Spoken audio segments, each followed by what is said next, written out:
Hey guys, finally dumating na po yung ating order na OnePlus A60. Ang meron pong pinakamalaking battery ng 2026. Ito po siya guys, yung color black. Ang package po na kasama niya is yan lang po siya. Meron siyang, siyempre yung mismong smartphone, yung case natin, then 100 watts sa charger, saka po Type-C na cable. Yan po guys yung kanyang kasama sa package ng OnePlus 60. Pakita ko lang po muna sa inyo yung kanyang full specs bago po rin gawa ng isang review po itong smartphone na to. Ito po yung kanyang design guys. Kung papansin nyo, color black siya. Na hindi po siya katulad guys ng design po ng OnePlus 15 na meron pong texture sa may likod niya. Ito pong texture po ng OnePlus A60. Medyo soft po yung kanyang back finish dito. Compare nga po sa may OnePlus 15. Ito po yung ating design. At yung kanyang camera dito guys is meron po siyang dual camera. Yan po. Sa pagkakaalam ko meron siyang 50 megapixel na main camera. Saka po isang 8 megapixel ultra wide. Yan siya guys. Dito po sa ating frame, syempre naka metal frame yan. Yan. At meron tayong action button dito. Ito po yung ating charging port. Saka po yung speaker niya. Saka yung kanyang SIM card slot. Ito po yung ating display. Ito pong display nyo guys is medyo mas malaki po siya compare nga po sa mga launcher model kung di ako nagkakamali. Dito itong display niya is meron po siyang 6.83 inches na meron pong 165Hz din na refresh rate. Same po guys ang OnePlus 15. Ito po siya guys ang display ng OnePlus A60. Yan o. Napakalaki po ng display niya. Siyempre ang isang dahilan dyan is dahil nga po gaming phone po ito. Yan, gaming phone po ito ng OnePlus. Ito po yung ating version, syempre. 12256 lang po yung kinuha ko sa kanya. Yan po yung kanyang battery. Meron po siyang 83 mAh battery. Ito po yung ating camera. Then yung ating Android version dito. Syempre, naka Android 16 yan. Eh, no? Android 16 siya. Ang isang pinagtataka ko po pala guys sa may smartphone na to is yung kanyang processor. Hindi po siya guys katulad ng mga flagship processor ngayon na meron pong 8 Elite Gen 5. Ito pong processor natin, wag po kayo malilito sa kanya. Dahil meron lang po siyang Snapdragon 8 Gen 5. Iba po siya guys sa may Snapdragon 8 Elite Gen 5. Yan po siya guys. Tapos iba pa po, yung 8 Elite. Yun. Yung kanyang display guys, pakita ko pa sa inyo. Siyempre, yan, 165Hz sa refresh rate. Then yung ating resolution, naka 1.5K po yan. Yan. Ito yung ating Antutu scroll guys, pakita ko lang po sa inyo. Kung papansin nyo, medyo hawig po siya ng mga Snapdragon 8 Elite na mga processor. Pagdating nga po dito sa mga processor natin, I mean sa Antutu benchmark. Ito po guys yung comparison natin.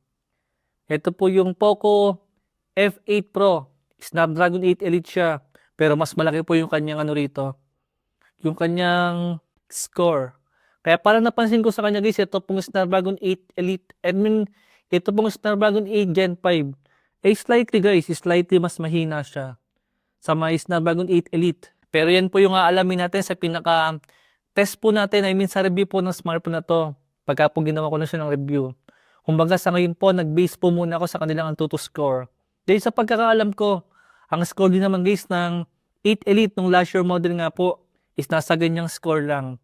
Pero dito nga po sa mga bagong version po ng Antutu, mas malaki na po yung mga nakukuha natin.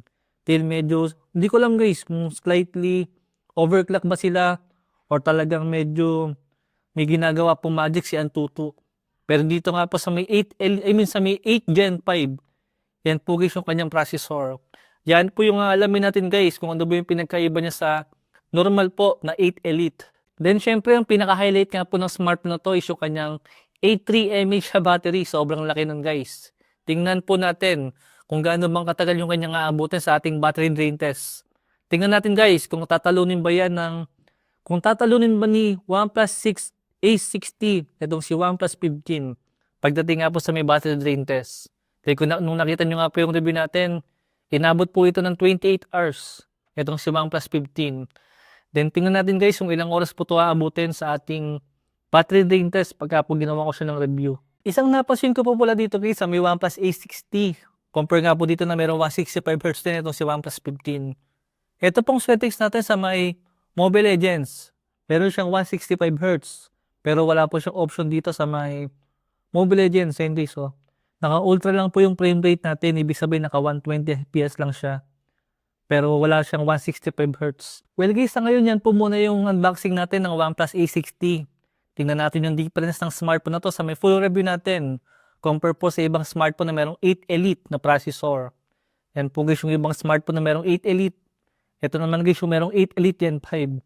Ewan ko lang guys kung kamusta ba ang performance niya sa may 8 Elite compare nga po sa may 8 Elite Gen 5. Medyo naguguluhan po ako sa mga processor na yan ngayon. Dahil feeling ko guys, ito pong processor na nilagay dito sa may OnePlus, feeling ko lang po. Feeling ko guys, yan po ang gagawing processor sa may Poco F8 na base version niya. Feeling ko lang guys. Mukhang aalisin po nila yung mga S version, yung 8S Gen 4, like ng 8S Gen 3. Like kung ngayon ng taon na tayo magbe-base, di ba dapat guys, ang lalabas po ng processor ngayon is yung 8S Elite. Yun po yung merong S. Pero dito nga guys, 8 Gen 5 naman po yung pinangalan niya. Para medyo maging hawig po siya ng pinaka-flagship na processor nga po. Itong bagong processor nila. And yun po muna guys, yung mabilis na video natin sa unboxing nga po nitong si OnePlus A60. Yun po muna guys, thanks for watching.